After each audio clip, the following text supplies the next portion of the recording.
ವರ್ಷದ ಶುರುವಲ್ಲೇ full confusion, ಹಬ್ಬ 14ಕ್ಕ 15ಕ್ಕ ಅಂತ. 14ರ ಮಧ್ಯಾಹ್ನದಿಂದ ಅಂತೆ, ಹಾಗಾಗಿ 15ಕ್ಕೆ ಮಧ್ಯಾಹ್ನದ ನಂತರ ಹಬ್ಬ ಮಾಡುದಿಲ್ಲ ಅಲ್ಲ. ಹೀಗಿದ್ದ ರೂಮ್ನ ನಾನು ಹೀಗಾಗುವಷ್ಟರಲ್ಲಿ ನಾವು ಎಳ್ಳು ಬೆಲ್ಲ ಯಾಕೆ ತಿಂತೇವೆ ಅಂತ ಅರ್ಥ ಮಾಡ್ಕೊಳ್ವ. ನಿಮ್ಗೆ ಗೊತ್ತಿರುವ ಹಾಗೆ ನಾನು PG ಇರೋದು, ಹಾಗಾಗಿ ಇವತ್ತು ನನ್ನ ಫಸ್ಟ್ ಕೆಲಸ ಈ ರೂಮ್ ಕ್ಲೀನ್ ಮಾಡುದು. ಯಾಕಂದ್ರೆ ನನಗೆ ಅಂತೂ ಇಂತೂ ಒಂದು ರಜೆ ಸಿಕ್ಕಿದೆ. ನಿಮ್ಗೆ ನನ್ನ ಇನ್ನೂ ಗುರ್ತ ಇಲ್ಲ ಅಂದ್ರೆ, ನಾನು ಮೇಘ ತಾವೂರ್, ಕಾರ್ಪೊರೇಟ್ ಮಜ್ದೂರ್, Kannada blogger and an Instagram creator. Let's go. Step 1, ಎಲ್ಲರೂ ಕೇಳ್ತಾ ಇರ್ತಾರೆ ನನ್ನ ಪಳ ಪಳ ಹೊಳೆಯುವ ಸ್ಕಿನ್ನಿನ ರಹಸ್ಯ ಅಂತ. ಅದೆಂತಂದ್ರೆ ಎವ್ರಿ ವೀಕ್ ಉಂಟಲ್ಲ, ನೀವು ನಿಮ್ಮ ಬೆಡ್ಶೀಟ್ ಕವರ್ ಮತ್ತೆ ಪಿಲ್ಲೋ ಕವರ್ ಚೇಂಜ್ ಮಾಡ್ಬೇಕು. ಹಾಗಾಗಿ ನಾನು ಇವಾಗ ಪಿಲ್ಲೋ ಕವರ್, ಬೆಡ್ಶೀಟ್ ಹಾಗೆ ಯಾವುದೆಲ್ಲ ಬಟ್ಟೆ ಒಗಿಲಿಕ್ಕೆ ಉಂಟಲ್ಲ ಅದನ್ನ ತಕೊಂಡೋಗಿ ವಾಷಿಂಗ್ ಮಿಷಿನ್ಗೆ ಹಾಕಿ ಬರ್ತೇನೆ. ಸೊ ನೀವು ಸಹ ಮಾಡ್ಲಿಲ್ಲ ಅಂದ್ರೆ ಅದು ಮಾಡಿ. ಖಾಲಿ ಬೆಡ್ಶೀಟ್ ಮಾತ್ರ ಅಲ್ಲ, ಕರ್ಟನ್ ಅಂತದೇನಾದ್ರು ಇದ್ರೆ ವಾಶ್ ಮಾಡಿ. ಹಾಗಾಗಿ ನಿಮ್ಗೆ ಮನೆ ಮೇಲೆ ಯಾರಿಗಾರು ಸೈನಸ್ ಇದ್ರೆ, ಕೋಲ್ಡ್ ಇದ್ರೆ ಎಲ್ಲ ಅದು ಕಮ್ಮಿ ಆಗ್ತದೆ. ಸುಮ್ನೆ ವ್ಲಾಗರ್ ಆಗ್ಲಿಲ್ಲ, I share good details too. ವಾರಕ್ಕೆ 1 ಸಲ ಅಲ್ಲ 2 ಸಲ ಬಟ್ಟೆ ಒಗಿಲಿಕ್ಕೆ ಹಾಕ್ತೇನೆ. ಆದ್ರೂ ಪ್ರತಿ ಸಲ ಇಷ್ಟಿಷ್ಟು ಬಟ್ಟೆ ಇರ್ತದೆ.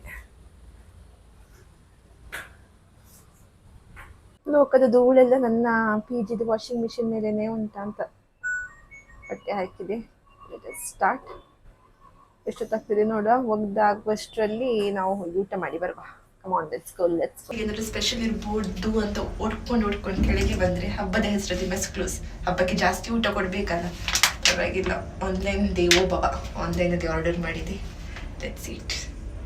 ಏನು ಸ್ಪೆಷಲ್ ಆಗಿ ಆರ್ಡರ್ ಮಾಡಲಿಲ್ಲ, ನಾರ್ಮಲ್ ಕಿಚಡಿ. ಪನ್ನೀರ್ ಇದೆ. ಹಾಸಿಗೆ ಮೇಲೆ ಕೂತು ಊಟ ಮಾಡಿದರೆ ಶುಕ್ರ ವೀಕ್ ಆಗ್ತಾನಂತೆ. ಅರೆ ನಮ್ಮ ಹತ್ರ ಬೇರೆ ಆಪ್ಷನ್ ಇಲ್ಲ.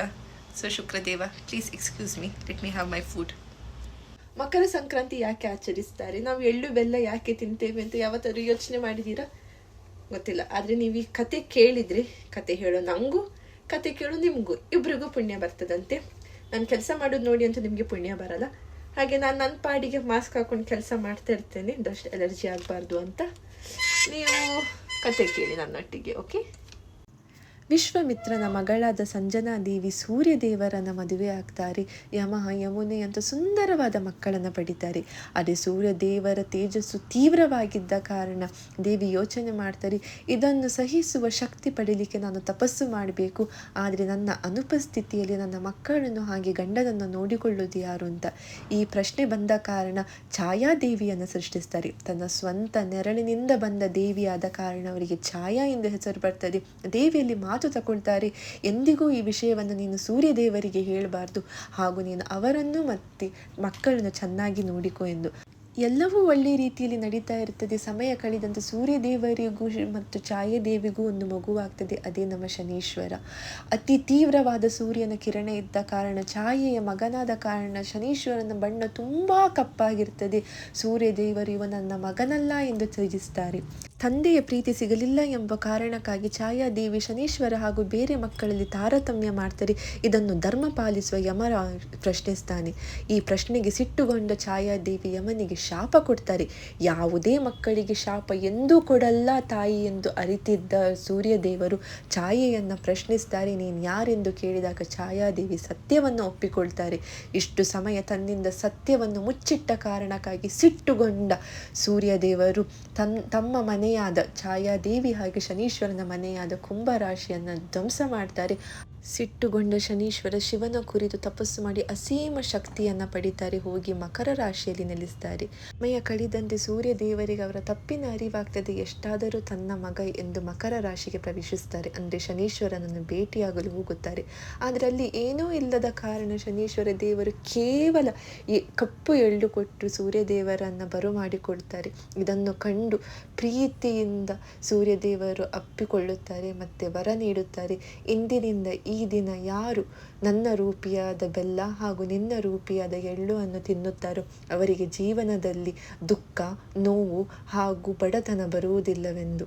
ವರ್ಷಗಳ ಶತ್ರುತ್ವ ಮುಗಿದ ಕಾರಣ ಇದು ಪ್ರೀತಿಯ ಸಂಕೇತ, ಅಭಿವೃದ್ಧಿಯ ಸಂಕೇತ. ಯಾರೂ ದೊಡ್ಡವರಲ್ಲ, ಯಾರೂ ಚಿಕ್ಕವರಲ್ಲ. ಯಾರು ಕ್ಷಮಿಸ್ತಾರೋ ಅವರೇ ದೊಡ್ಡವರು. ಈ ದಿನ ಸೂರ್ಯದೇವರು ಮಕರ ರಾಶಿಗೆ ಪ್ರವೇಶಿಸಿದ ಕಾರಣ ಇದನ್ನು ಎಲ್ಲ ಕಡೆ ಮಕರ ಸಂಕ್ರಾಂತಿ ಎಂದು ಆಚರಿಸ್ತಾರೆ. ಹಾಗೂ ಸೂರ್ಯ ಮತ್ತು ಶನೀಶ್ವರ ನೆನಪಿನಲ್ಲಿ ಎಳ್ಳು ಮತ್ತು ಬೆಲ್ಲವನ್ನು ತಿಂತಾರೆ, ಹಂಚುತ್ತಾರೆ. ಕತೆ ಮುಗಿಯುವಷ್ಟರಲ್ಲಿ ನನ್ನ ಪಾತ್ರೆ ಪಳಪಳ ಆಯಿತು, ಬಟ್ಟೆ ಒಣಗಿ ಆಯಿತು, ನನ್ನ ರೂಮ್ ಸಹ ಕ್ಲೀನ್ ಆಯಿತು. ಆನ್ಲೈನ್ ಯಾವ ಅಪ್ಲಿಕೇಶನಲ್ಲೂ ಕಪ್ಪು ಎಳ್ಳು ಸಿಗ್ತಿಲ್ಲ. ಓ ಮೈ ಗಾಡ್, ದ ಡಿಮಾಂಡ್. ಅದಕ್ಕೆ ನಾನೀಗ ಹೊರಗೆ ಹೋಗ್ತಾ ಇದ್ದೇನೆ. ಎಳ್ಳು ಸಹ ಸಿಕ್ಕಿತು, ಹಾಗೆ ಸ್ವಲ್ಪ ಹೂ ತಗೊಬಂದೆ. ಅಂಡ್ ಬೆಸ್ಟ್ ಪಾರ್ಟ್, ಯಾರು ಫಾಲೋವರ್ಸ್ ಸಿಕ್ಕಿತ್ತು, ನನ್ನ ವೀಡಿಯೋಸ್ ಇರ್ತಾರೆ ಇನ್ಸ್ಟಾದಲ್ಲಿ ಅಂತ ಹೇಳಿದ್ರು. I feel so happy happy happy. ಸದ್ಯಕ್ಕೆ ರೂಮಲ್ಲಿ ಏನಾದರೂ ಕ್ಲೀನ್ ಇಲ್ಲ ಅಂದರೆ ಅದು ನಾನು. ಇಡೀ ರೂಮದು, ಇಡೀ ಬೆಂಗಳೂರದು ಮಣ್ಣು ನನ್ನ ಮೇಲೆ ಇದೆ. So quickly I take Baat. ಆದರೆ ಗೀಸರ್ ಹಾಳಾಗಿದೆ, ಅದಕ್ಕೆ ನಾನು ಕೆಟಲಲ್ಲಿ ನೀರು ಎತ್ತಿ ಬಿಸಿ ಮಾಡಬೇಕು. It will take some time. ಇವಾಗ ನಾನು ಸಹ ಫುಲ್ ಕ್ಲೀನ್, ಹಾಗಾಗಿ ಫಟ ಪೂಜೆಗೆ ರೆಡಿ ಆಗುವ.